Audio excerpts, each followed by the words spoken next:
And welcome, everybody. We are actually live for the first time in a long time. I'm the big guy, Scott Ferrara.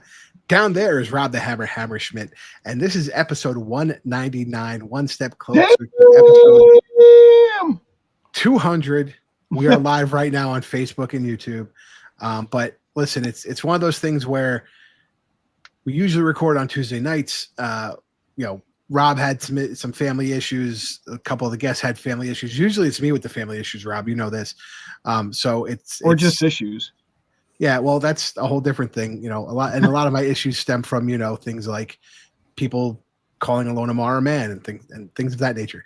But anyway, or cows in your yard. Well, yes, you'll just never let me live that down, huh? I think it's so fascinating. But we're here today with our buddy James Deeley, MLR Stats. Everybody knows him. Everybody loves him. Everybody thanks him. You can check out his website. It's linked in the body of this video. And we're also bringing back our friend Christina Lanham. Christina starting a new show on the Rugby Rant podcast network called Girl Meets Rugby. Check that out at Girl Meets Rugby on all social media.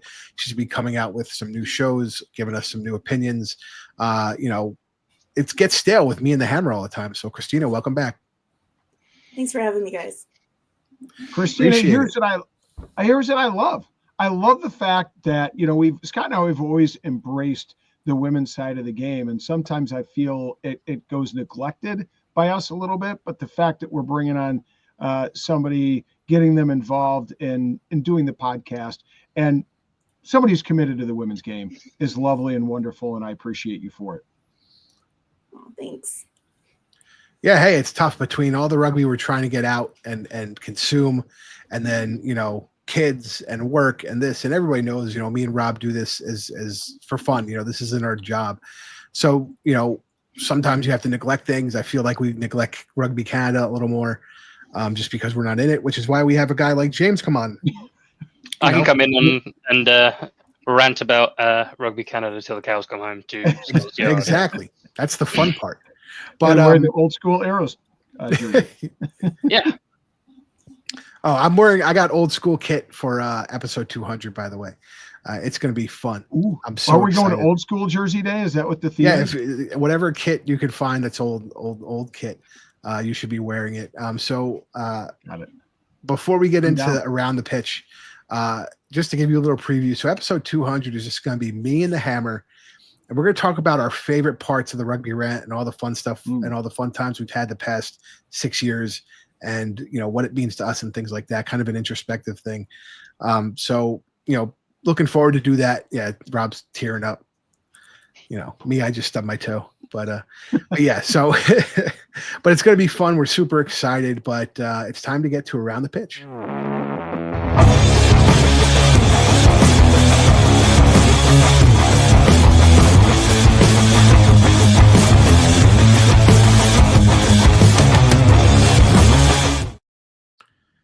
Kick us off, Mr. MLR Stats.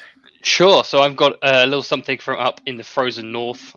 Just the announcement came last week, in fact, 2 days ago, that the Coast to Coast Cup is sort of expanding to Eastern Canada in 2025 with the Coast to Coast Cup East. So this is, for any that don't know, the Coast to Coast Cup was been held over the last couple of years in British Columbia out on the West Coast, and features teams like the Rugby Canada's Academy, the Pacific Pride, UBC, I think, the Atlantic Privateers from the East, the Toronto Arrows Academy, I think, were back-to-back winners until they ceased operations. This year, the Atlantic Privateers have really pushed to expand that to Eastern Canada. So right now, it's just a 3-team competition between the Atlantic Privateers, like I said. Rugby Quebec are going to field a under-23 team, and Rugby Ontario, which is sort of an evolution of where the Ontario Arrows went before they professionalized. So that is going to be held from April to the end of June. Each team is going to play each other home and away. There are some rumors that a 4th team might be included, but for right now, it's just those 3. But for any Canadian rugby fans on the East Coast, or east side of the country, I should say, April the 12th is the first slate of games for Coast to Coast Cup East's first competition. So really, it shouldn't be coast to coast. It should be like Alberta and Coast. Newfoundland. Coast to the coast of the Great Lakes. Speaking of Ontario Arrows, the first, I would say, MLR match I actually went to was Rugby United New York and Ontario Arrows. It was the exhibition 2018. game? Yeah, they had a couple. They had two exhibition games in 2018 down in Neurshell, New York, at Iona College, that I had the pleasure of going to talk about the good old times here. I think the Ontario Arrows won that. I don't think so, and I think I have they the won one of backup to prove it. But we're gonna go to Rob while I look that score up. Rob, look that up. Well, thank you very much, Scott, and happy 199 going into 200. But I want to talk about what excites me more, and that is that teams are really beginning this season to embrace fan engagement. One of the things that we talked about in the offseason was the fact that there was a meeting here in Chicago of all the teams, and it was more or less a strategy meeting, as James English described it, about anything not on the pitch, and really talking about, they got their heads together, talked about finances, talked about marketing solutions, talked about how to grow the game, how to growth and outreach to the community and elements like that. And I think what we're seeing is the byproduct this offseason of that kind of activity, right? And the fruits of that labor. And there's a lot of things going on. And we notice that social media is a lot more consistent. As a matter of fact, off the air before we jumped on, we were just talking about teams are starting to drop their roster announcements. It's the first time we've seen anything like this. We can't wait till one day, maybe sports betting will light up with the MLR when we can actually get an injury report each week. But we'll take the little victories. The two things that I want to talk about that were interesting over the last week was, number one, I was allowed to attend the Hound scrimmage recently against some college lads, and it was a very controlled scrimmage. It was great to see the boys get out there and have a go. I watched mostly the forwards because that's what craniumless guys do, but there was controlled lineouts, controlled mauls, controlled scrums, contested scrums. There was some full contact phase play. It was really great to see. Yes, there is a huge gap in terms of physicality between MLR players and one of the top tier schools in collegiate rugby.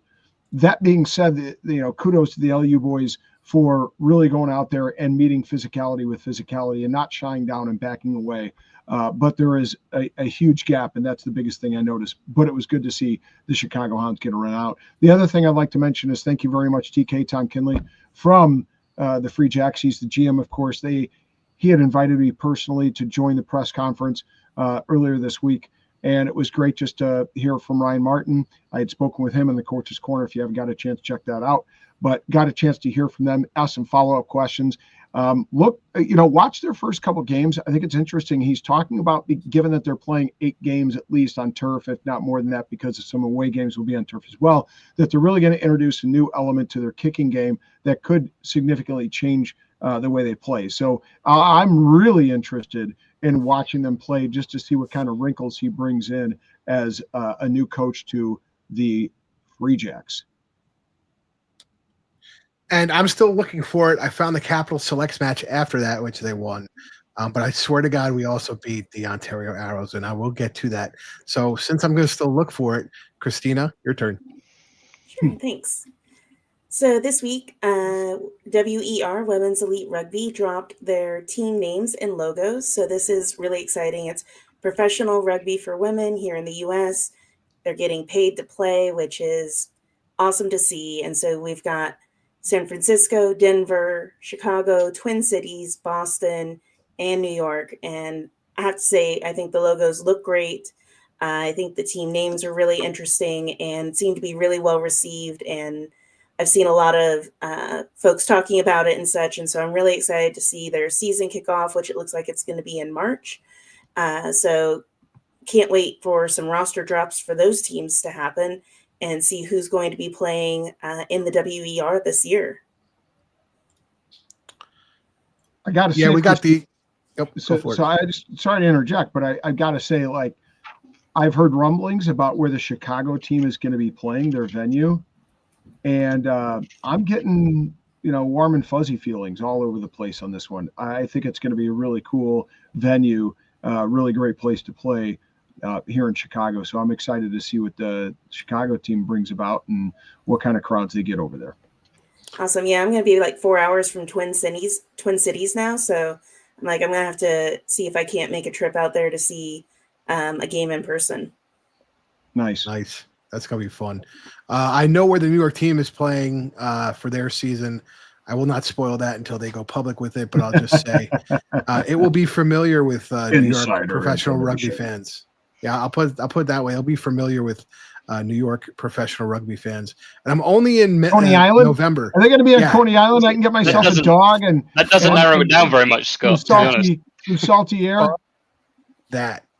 I still hated going. I'd rather I had better success going to Jersey than I did going out to Coney Island and the 4 hours worth of traffic I would go through.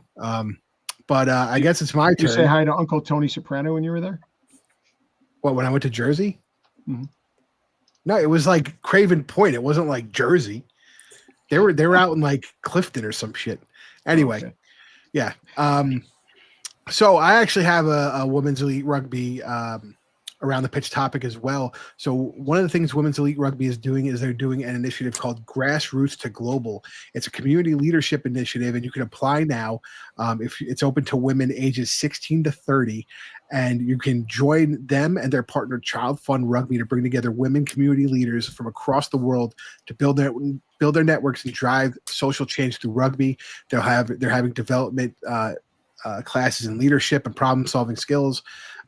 They're talking about challenge barriers to play, how to mobilize community support in women's and girls rugby on that grassroots level, and how to create project proposals to help that mobilization. In Denver and New York, that's February 22nd and 23rd. They're all 2-day affairs. Then next two is Chicago and Twin Cities, March 8th and 9th. And then Boston and Bay Area are March 15th and 16th. If you go to Women's Elite Rugby social media pages, there's a link in a bio to apply right now. And for us, for our purposes, I'm trying to get to the New York one just to see what's going on and bring you the content that you might not be able to see if you can't go to those. And real quick, this because we haven't done this in a while, we have our first comment, our buddy Rick commenting on it, so it's great to see. Gotta love it.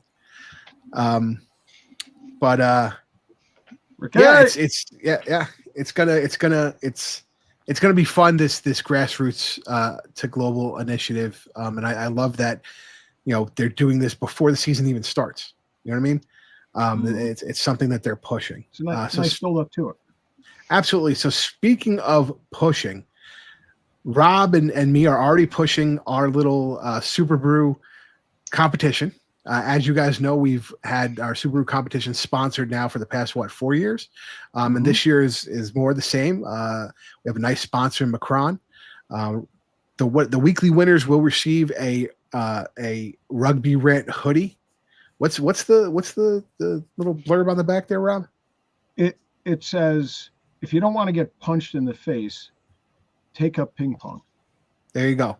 Perfect. I think that's the perfect sentiment for the sport we play. But that's what winners will get on a weekly basis. And then first, second, and third place, we have grand prizes, which are yet to be revealed. We have them. We know what they are. But we want you to sign up first before we tell you. So hopefully by week 2 or 3, we'll reveal those so you know what you're really getting in for. And I do have to say I'm jealous that me and Rob can't win because I would definitely want to win that grand prize. So does that mean I can win? Yes. It does. It does. Let's go. You, Rick, Pierce, Adam. You're not standard contract players.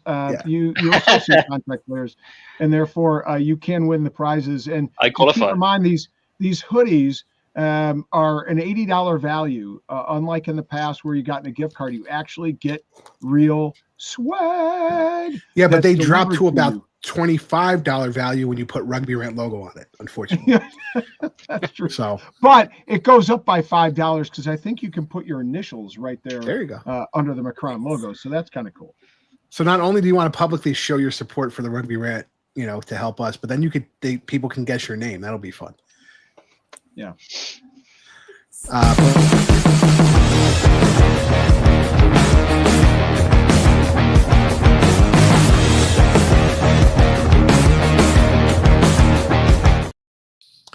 again, go download the app. You can also check out links in our social media, in our bios, in a bunch of the posts we put out to join the Subaru League. And if you're already in the Subaru League, I believe you can just click to enter and go right back in without having to put in the passcode. So yeah, you can be in multiple leagues. You can. I know there are a bunch of them that are out there. I know the Hounds fan group is doing one, and you can be in this one too. And your picks count for all of them, so you don't have to do a whole lot more work, but you can earn a whole lot more swag.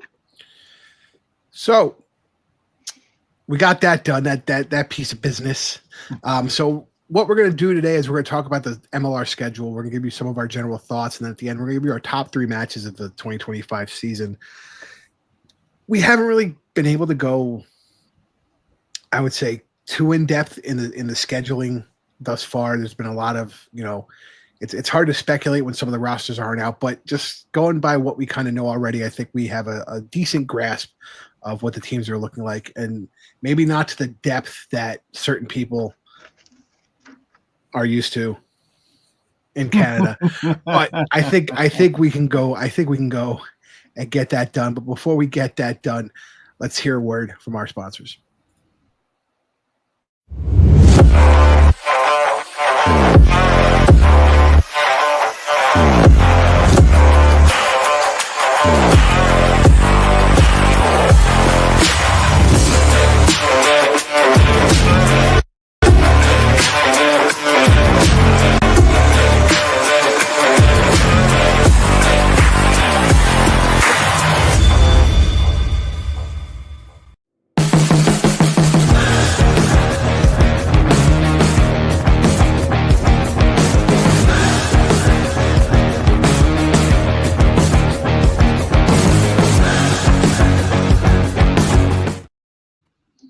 So like we said, the topic for Rant 199 is the 2025 MLR schedule. The schedule kicks off on February 15th. You have RFCLA playing New England Free Jacks. You have Miami Sharks playing Old Glory DC. And you also have NOLA Gold playing Anthem, Houston playing Chicago, San Diego playing Seattle Seawolves. You have a full slate of matches in week 1. I think the first game is actually I'm looking here. It's probably going to be the New England match, and I think the Miami match kicks off at the same time as well. So you're going to have 2 matches for the price of 1. New England game is Sunday. No. Yeah, Sharks versus Old Glory at 6 p.m. Eastern time on February 15th looks to be the first game, starting an hour earlier than NOLA versus the Anthem. Then Major League Rugby needs to get their act together, because if you go to their website, upcoming matches, the first match they have is LA versus New England on Saturday, not Sunday. Is anyone really surprised? No. Typical MLR. Way to suck. It might be on Saturday. Scott, it might well be on Saturday. Well, I do have to be honest. It does say to be determined, so I wonder if something is not set up. Is this one of LA's games in their? They're flexing. They're flexing. They're pulling an NFL. They're flexing their schedule. Flexing week 1. That's crazy. Shout out to our buddy Matt Cartwright and Rugby 100 Club. But yeah, so they're hoping they won't announce a venue in case the Free Jacks actually turn up or something. Well, I also wonder, like, if they thought the fires might affect it. That's possible. Yeah, that is so maybe they would have to. Yeah, I wonder, if they thought maybe they'd have to turn that into a Free Jacks home game. Unfortunately, with what's going on in California. So again, we're here to talk about the schedule, and we're going to start with our buddy Rob Hammerschmidt. Rob, what do you think about the 2025 schedule? Well, I have a couple thoughts, and we've talked a little bit about the compressed schedule around about week 11, 12, 13, 14. And I've talked to all the coaches, and one of my takeaways is that for a lot of coaches, particularly from New Zealand and Australia, midweek matches are not a big deal. They in New Zealand, I think they call they have a name for it, which is escaping my 53-year-old mind at the moment, but I'm sure it'll come to me in just a second. Nevertheless, I don't think for a lot of these guys, and many come from Mitre 10, many come from that experience, I don't think it's a big ask. I don't think a lot of guys are really bothered by it. That being said, one of the reasons they aren't bothered by it is because it has a much deeper They have a much deeper roster with academy teams whose level of play is a lot closer to the first 15 or first 23. I think there's going to be a bigger drop off here, so it'll be interesting to see how coaches play their cards during those couple of weeks, as we know that they're going to have to give players proper rest. So Storm Week, that's it. Told you I'd think of it. It's called Storm Week. But the other takeaways is this. I look at week 1 in particular, and as I look at week 1, it's kind of intriguing to me that we really only have we have a slate of a decent slate of conference teams, which is kind of cool, right? You get to immediately see, the Sharks square off against Old Glory. They were at the bottom of the table in the Eastern Conference last year, NOLA versus the Anthem. But then you got cross conference. But then the big one is obviously the Legion versus Seattle. And then you get the Coastal Cup there with the Acorns versus the Free Jacks. But what's interesting is, for me, though, is comparing that to the final week.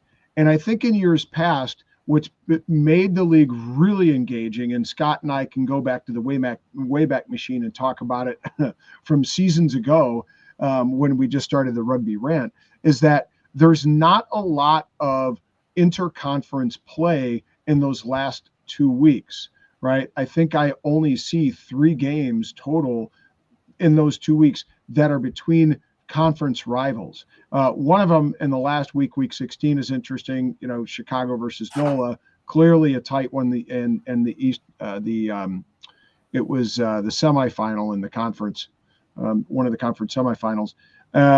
So that one's intriguing. But there's some other cross conference play that I just don't know how much it's going to have a tremendous impact upon the table. That being said, there's a nice slate of games that are within conference. I just don't know that the Free Jacks and Old Glory lights me up too much. Seattle versus Houston should be a cracker. So I would have liked to have seen a bit more conference play in that thick of week 15, week 16. We talk about that, and we always know, like you mentioned, it comes down to like those 3 weeks and bonus points and things like that. And right. While I understand the scheduling is tough because of the odd amount of teams, I do feel like we could figure it out a little better, Rob. Am I wrong? No, you're not wrong.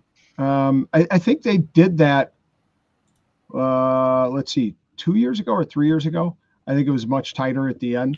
It was 2 years ago, because I remember having the same conversation last year when we talked about the 2024 schedule. So, but that being said, hell, I'm just glad to have rugby back. And just a quick thought about, you were talking about Storm Week. MLR and the MLRPA collaborated to change and add some additional guidelines. So there's going to be an increased use of the loan system outside of the usual window. By the time Storm Week was going to happen, the loan window would have been closed. So now you can kind of increase it. And then there will be an ability for teams to travel with a larger squad to away matches. And then the third thing is they create some guidelines regarding training days and days off during that period where we have those matches coming through. So I just want to give you guys a little more detail into some of the changes they made after they came out with the match. James, what are your thoughts on the schedule for 2025, brother? Sure. So just kind of building on what Scott was saying there, it's wild to me that MLR did not consult the MLRPA in advance to say, oh, by the way, some of your teams are going to have essentially 3 days between games, rather than have it all unfold publicly. Now, I know we're talking about the schedule in this episode. I created quite a lot of content when it came out in November. I wrote an article for my website and made a YouTube video kind of going over my first thoughts. The fact that, again, they didn't consult with their players, crazy. The fact that they just thought this would be fine and I guess gambled, and it kind of all unveiled publicly. We didn't need to see any of this. It could have happened behind closed doors if they just said, we're doing this, or we're thinking about doing this. That's the way MLR is, unfortunately. Now, they've done this to essentially shorten the regular season from 18 weeks to 17 to avoid the July test window, which I think was universally so. To explain, last year they had the regular season July test window, so break for internationals, then came back for the MLR playoffs. That was terrible. I think universally hated. A load of players got injured playing for their countries and did not play in the playoffs. We want to see the best players in the playoffs. That's the reason why they've condensed the schedule. That's why we have a load of midweek games. I think, I think Rob said, it's fairly normal in other leagues around the world. I know in the UK, at least, they have a whole competition that runs midweek, usually for kind of academy size and up and coming players. But they have the Premiership Rugby Cup that runs pretty much exclusively midweek. I know they have bigger squads, but it is a thing. What I will say about the opening week is every single game pretty much overlaps with another game, which is a shame. We've got 6 o'clock, 7 o'clock, 8 o'clock kickoffs on the Saturday, and then 5 o'clock, 6 o'clock on the Sunday, all Eastern time. So unless you have multiple screens, which I imagine everyone on this panel does, you're not going to be able to catch every single game, which is a bit of a shame. That being said, we have the Cats versus Dogs, Houston Sabercats versus Chicago. We have a repeat of, we have the West Coast Classic, San Diego Legion versus the Seawolves. And honestly, I think the Miami Sharks versus DC game is going to be a cracker, because I really think that those two are going to be fighting for that last wild card, the last playoff spot in the East. So we'll see how that unfolds early in the year. And speaking of Miami, they also end their regular season playing in the Fish Bowl against the Seattle Seawolves as the last game of the season. Again, like I said, I made a load of content. I did make a graphic with all the kind of the key dates and big matchups. That was before the Houston Sabercats, or no, I guess it was slightly after. The Houston Sabercats went with their rebrand, where they actually got rid of their good logo and went with a crap. You mean one. Stolen colors? That's what I'm coming to, Rob. Colorgate. We're calling it Colorgate. Our new identity is gold. And by the way, did you see the gold? Gold did a meme this week about it. That's what I'm going to talk about, Rob. Okay. The closest team to them now is the NOLA Gold. They're literally called the Gold. And like Rob said, the Gold are playing the Sabercats in a preseason game. And I think they put out a graph or a load of pictures from training, and they said, "We're coming for you, copycats," which is just brilliant. So I hope that's going to be a good rivalry. That's kind of like an underrated matchup I'm looking forward to this season. And they're only like two change hours apart, which is kind of cool too. Yeah. So I have still yet to find. I've still yet to find, because I remember taking a picture of the Ontario Arrows Rooney score board, but I have yet to find that. So in the meantime, I'm going to put up some memes. Put up some memes to not only make fun of James Deeley's English side, but also his Canadian side. So start with the first one. Right. The metric system is the tool of the devil. My card gets 40 rods to the hogshead, and that's the way we like it, because the metric system sucks. And then this one, how to catch a Canadian. Put some. I don't think many Canadians are going to be drinking fucking Canadian. That's like piss water that you Americans drink. That's awful. Listen, I'm going to take. Hold on, I want to take issue with James before we leave here. Oh, what we done? And just, well, this is the Rugby Rant, so we might as well. I'm glad you're ending the show early, I guess, but go ahead. So my issue is, I think the players got exactly what they wanted, and just in terms of the scheduling, like we can't have it both ways as fans and players.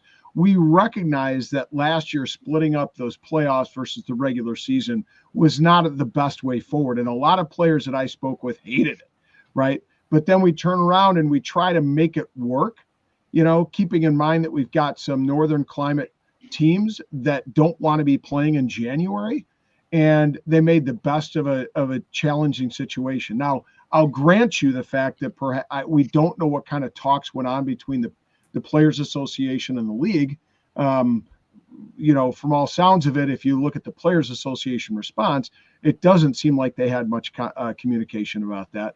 But I don't know what they expected if they wanted to, get the season in before the international window. I'll be absolutely clear here, Rob. They couldn't win.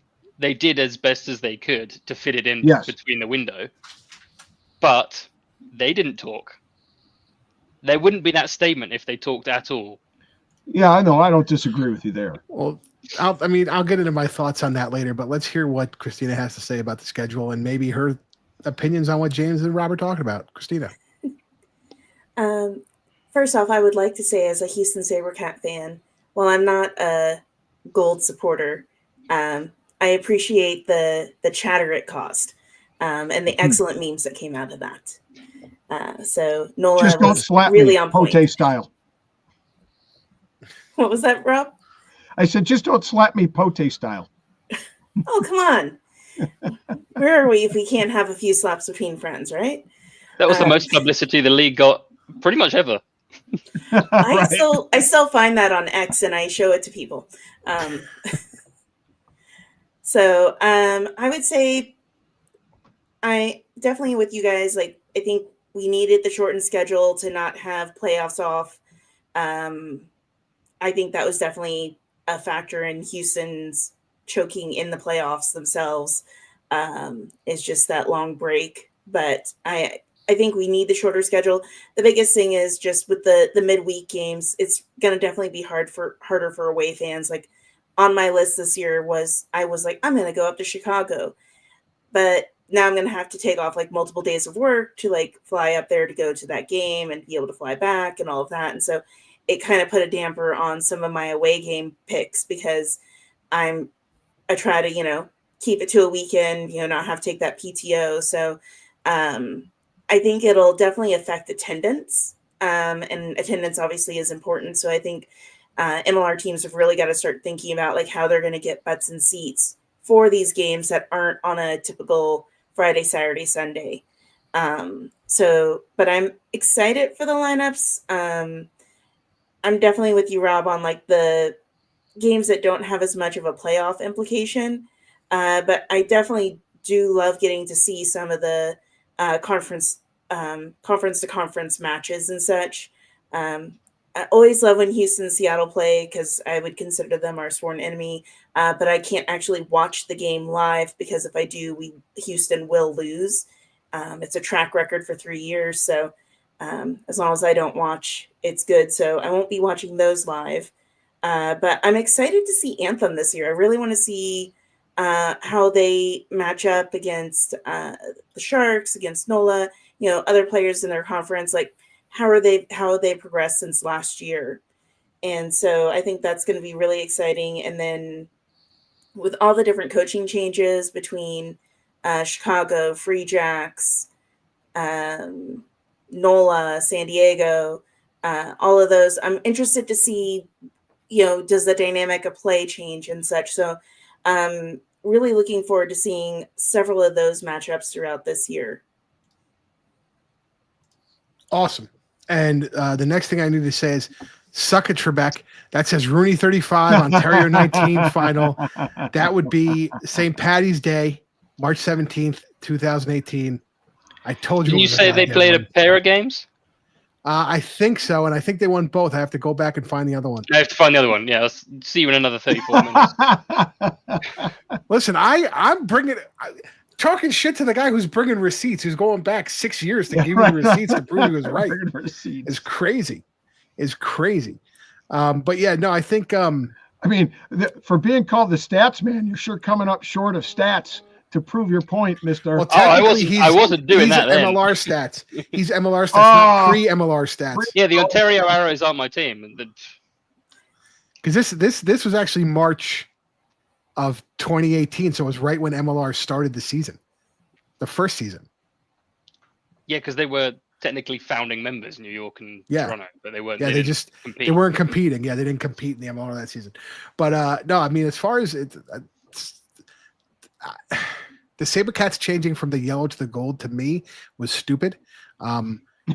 It just doesn't make sense. I like it's not a bumblebee color, so I like the darker color. Yeah, but here's the thing. Why? Okay, and this is an issue I have. Full stop, Scott. Why? Going on a tangent. There's so many colors to choose from. Why the fuck would you pick the same colors for a team that already has the fucking colors? How many red and black teams do we fucking need? Right? So why do we need to have fucking gold? Doesn't make sense to me.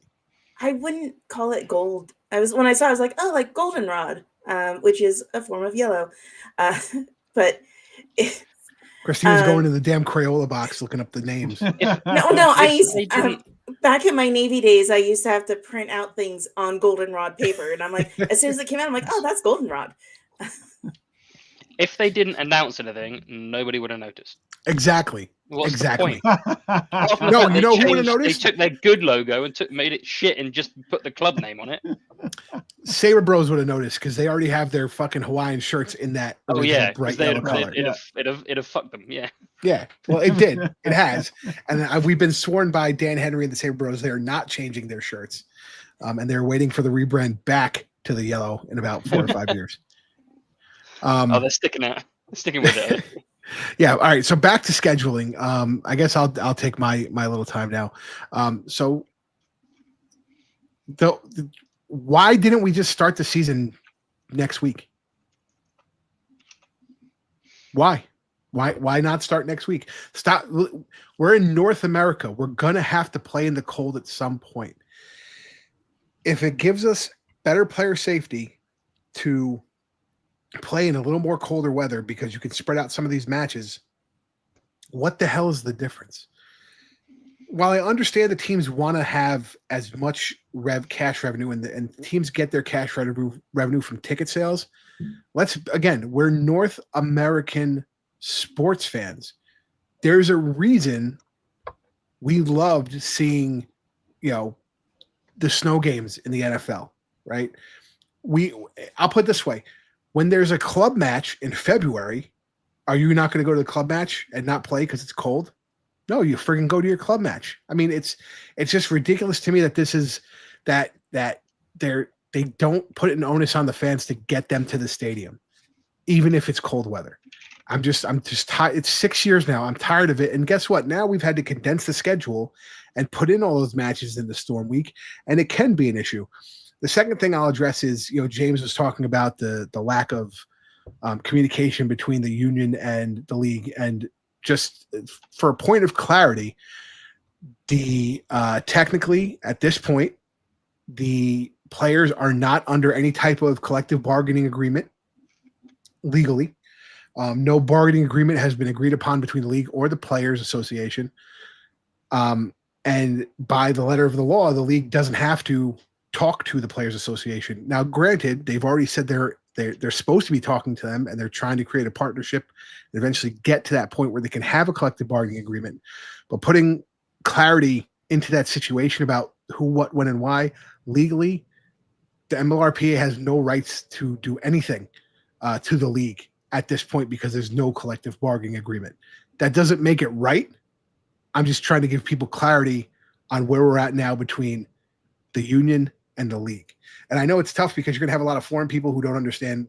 When you say union to most foreign people, you're talking about the league. But in this case, we're talking about the Players Union, the Players Association. As far as scheduling, again, Rob kind of hit on the point that I like to make is we got to make the end of the season as most exciting as possible.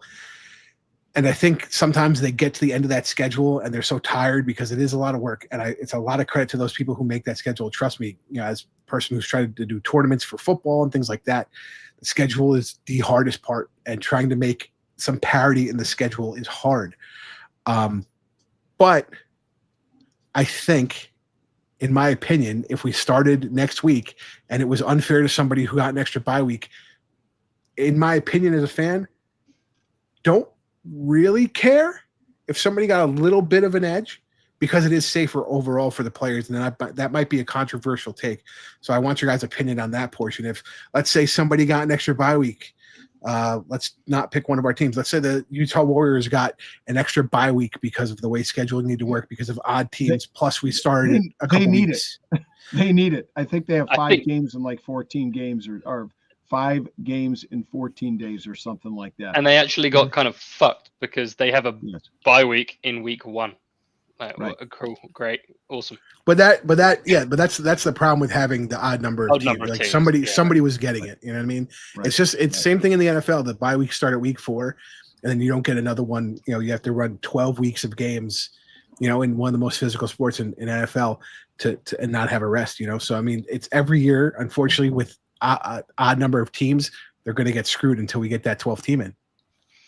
I would say one thing about player safety. I'm not so sure that, for example, in New England, with the surface that they play on, that a cold weather game in really cold temperatures is going to be that much safer, just because of the field conditions being that much harder due to the weather. Here in Chicago, we have a grass pitch. It is heated underneath, and there's a vacuum that sucks the extra moisture out. But even then, in those very extreme cold, we've had temps in the low single digits last week. We'll see what they are in 2 weeks' time, but it's pretty difficult to play in that regardless. And speaking of that, your tried and true fans of the league will come out to those difficult weather games no matter what. But I think what we're trying to do is grow the game amongst new fans, and new fans don't want to come out and watch a game in the cold that they don't understand. Here's the thing, though. New fans don't come out to week 1 anyway. Let's be honest. How many new fans come to week 1 in MLR? There's not a lot of it takes the teams like 4 weeks to even get in that swing of like, oh shit, we have to do these things to bring in fans because ticket sales are low. I mean, let's be honest. Historically, a lot of teams in week 1 only get the diehards anyway, the season ticket holders. Yeah, I don't know that that's necessarily always true. I think some of the best attended matches have been opening weekend matches. Yeah, in San Diego, but that's really about it. If you Chicago's biggest attended game was their opening weekend. Their inaugural or last year? Their inaugural, and last year was one of the top attended as well. Yeah, but that's what I'm saying. The inaugural, the first match ever is always going to be a big one as well. New York against Toronto was, I think, like a March 11th night in the freezing fucking cold, and that was their first year, and that was their highest attended game because it was the first match. But I'm saying besides those, honestly, it seems like to me when I've been watching, it starts to build up as it gets warmer, and more people are kind of getting out of their winter sport too. But that's a whole different question in growing the game here, But I don't know. I just feel like we're North American countries. That's our weather, man. Like there's nothing you could do. It's either do that or shorten the season to 14 weeks, and then there's a lack of revenue for everybody. And we all know that can happen. Well, it's the same kind of thing between, like, again, to keep banging on about the Arrows, they played the first half of the season on the road every year. New York and New England did it for 2 years as well. Yeah, I mean, it's a bit different up here. Rob said it's low single digits. I'm talking Fahrenheit now, but it was -10 today here. It is pretty cold up here. I don't think I'd want to play rugby in it, but to play the first, I think it was 6 or 7 games repeatedly on the road is a bit extreme. And James, to be honest with you, as a fan, it was hard for you to go to every game successively at home for 7 or 8 weeks straight, right? I mean, that's a big commitment. Even child, even for somebody that doesn't have kids, or even for somebody that's a single individual. Yeah, I'd always have to miss, the odd 1 or 2, just because, again, 8 weeks in a row, like you say, is I need to get some stuff done. Now, I did want to say, Scott. Sorry, you go ahead. No, go ahead. No, go ahead. Go ahead. Is you mentioned right at the start of what you're saying is, why don't we start next week? My guess, at least for this case, is they don't want to compete with the Super Bowl. Correct. No, I understand that, but again, if historically your one of your worst weeks is your first or second week of the season, well, don't you bite the bullet? Is that what you're thinking? Yeah, just bite the bullet, and let's be honest. If anything, they should start this weekend, because who the fuck watches the Pro Bowl? So you have your first weekend, whatever, the 31st. Then you roll into your second weekend knowing you're going to have the Super Bowl and you're going to have a lack of people there. But I got to be honest, playing Friday and Saturday.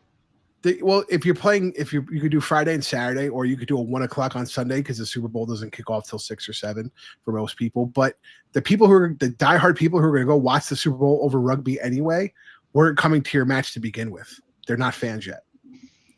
So I think you can kind of get away with it. I feel like teams in the MLR need to take, like, with Super Bowl, like, are you having football withdrawals? Like, Here's something better. You need to come and check out rugby. I hope between the Super Bowl and the opening weekend of MLR, they're like, hey, did you any of you guys see the NRL advert that Gronk did? Yes, get Gronk. Yes. Get Gronk. Stuff like that. Just be like, hey, you guys missed football. We got a load more stuff. Kind of similar to football. Come and watch, big men. I was so pissed off. I mean, who's his fucking teammate? The guy who's a co-owner in the fucking New England Free Jacks. You're telling me we can't get Gronk for a fuck? You're telling me you couldn't get him to the fucking championship parade? I saw your little post about that, Scott. I agree with you. Like, to me, that's like this. I can't. Like, I just fucking can't.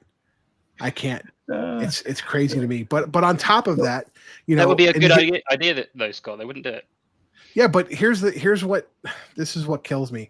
I don't know if you guys saw the Marcus Smith interview where he talks about playing in the MLR in the future, which is great. And like as rugby fans, the four of us, we know Marcus Smith. He's a great player. If he comes to the MLR to play, we're going to be excited no matter what team he goes on. But that's not what gets the new players. That's not what gets the crossover people. And we're in Super Bowl time, so they should be throwing the MLR, which I'm sure they can get the rights to, should be throwing every highlight of Nate Ebner playing for the Patriots and playing fucking rugby, even if it's sevens, and putting it together for a package. And that's what should be going out for the MLR right now.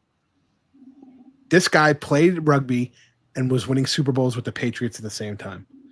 When you have your Super Bowl withdrawal, come to a New England game, come to a Miami game, but it's like, again, this is me talking on a podcast. I came up with it 5 fucking seconds ago. How come the creative people in the MLR can't do this and they get paid to? It's because Nate wanted too much money.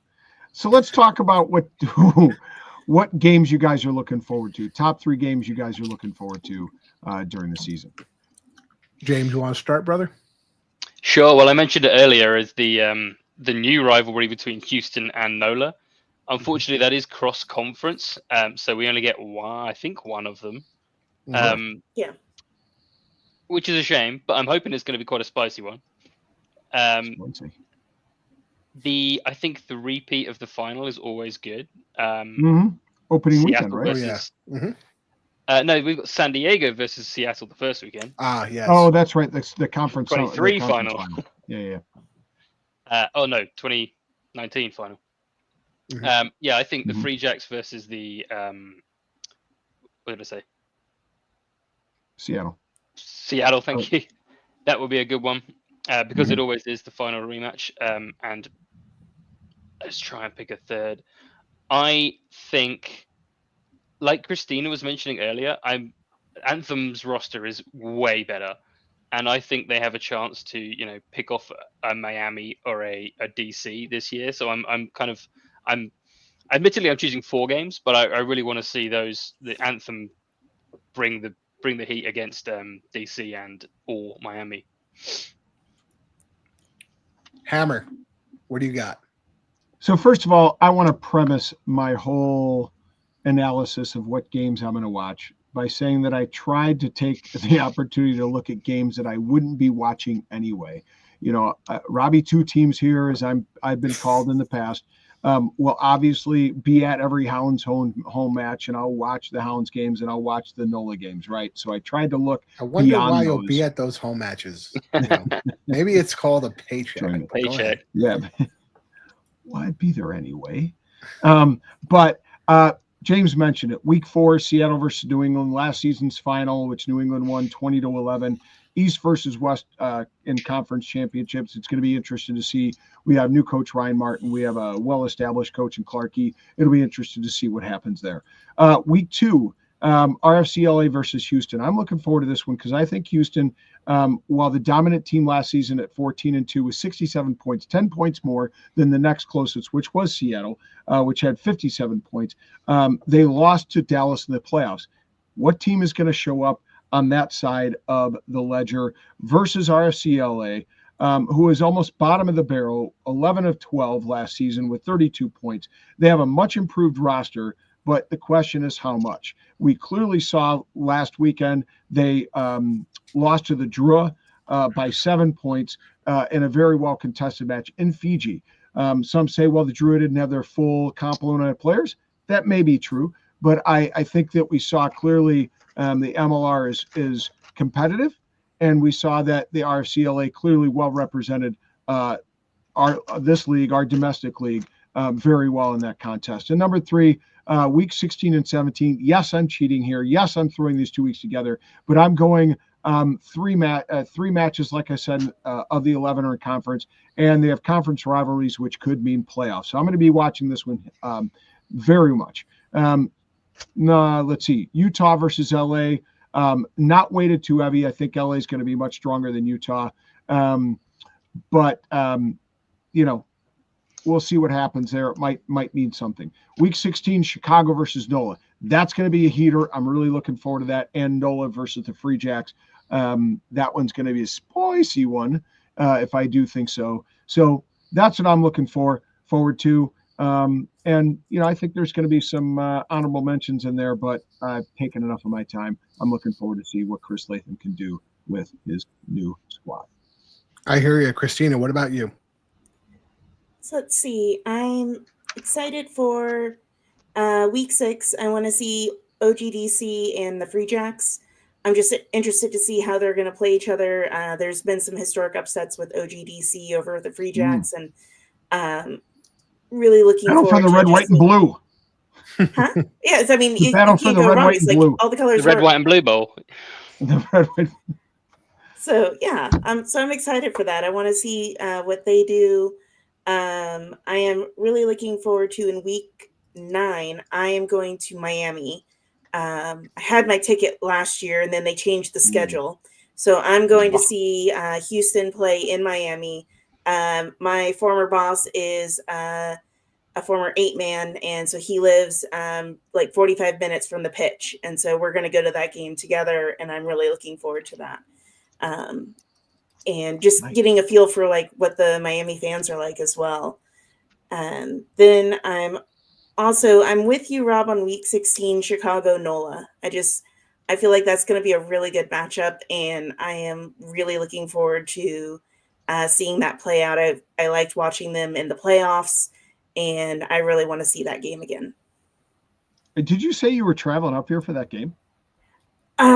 I wanted to go to the Houston one on June 4th, but it's not a great day. So provided my house sells in Houston, so if anyone is interested in real estate, I have a house for sale. But I really want to get up to Chicago for a game. I don't care if it's a Houston game or not. I want to get up there and see a match. Awesome. Let's see. So what was that? Open arms. Open arms. Rob has a nice basement. I've slept in it plenty of times. Let's see. For me, I'm going to go with my first one is week 4, LA at San Diego. I think LA has a good roster, and they're already starting to gel even then in that first match against Drua. And again, regardless of what you have to say about Drua's team sheet, whatever, LA looked good. They looked a lot better. Their tackling was a lot better, even though the score doesn't reflect it. Their passes were a lot better. Their open play was a lot better. So I want to see what LA can do in Torero against the San Diego team that we know has a hard time closing out historically. Now, that might not be the case this year, but historically they do have trouble closing out sometimes. Then I'm going to move on to week 8, Anthem versus NOLA. NOLA has to go to Anthem, and this is another one where Anthem's roster has stepped up so much. I want to see what they can do against NOLA, who perennially has talent, but is another one of those teams where sometimes they get into card trouble. It throws off their game, midway through the season. And then the last one, I'm going week 17. They won 8 games on the trot last year from the middle point in the season, mate. They what about the stumbled first in the 8 playoffs. games? And then the playoffs, exactly. So Rob? What was the score in the playoffs? The Arrows have as many wins as them in the playoffs. Anyway, I mean, you know how many times New York shut the door on them so they didn't even make the playoffs? New York had to fold for NOLA to get in the playoffs. And they expanded it. How's New York doing now? MLR Championship? Thought so, Rob. Suck it. Week 17, we have LA going to Utah week 17. And I think this one might be one of those matches where we're going to see who's going to take that last playoff spot, or if it's going to shake up the way the playoff rankings are going to come out. Again, I think LA is going to really put in the pressure here. And again, we talk about historically, and I'm sure James can back this up on his website, the end of the season, Utah starts to get shaky. There's some matches, it's like a tale of two halves at the end of the season, and that sometimes it's attrition, but I don't know. There's something weird that goes on in Utah at the end of the season versus the beginning of the season when they always look red hot. So that's week 17, LA at Utah. Woo! Can I shout out one more game? Absolutely. I think it's a bit kind of under the radar. Week 9, the Free Jacks host the San Diego Legion. That's a good one. I think that's the first time ever that the Legion will play in Quincy. Oh, wow. Which is probably wild. But I don't think they played one year. I think they played away in San Diego the next year, and 2020 was cancelled. I don't think the Legion have ever played in New England.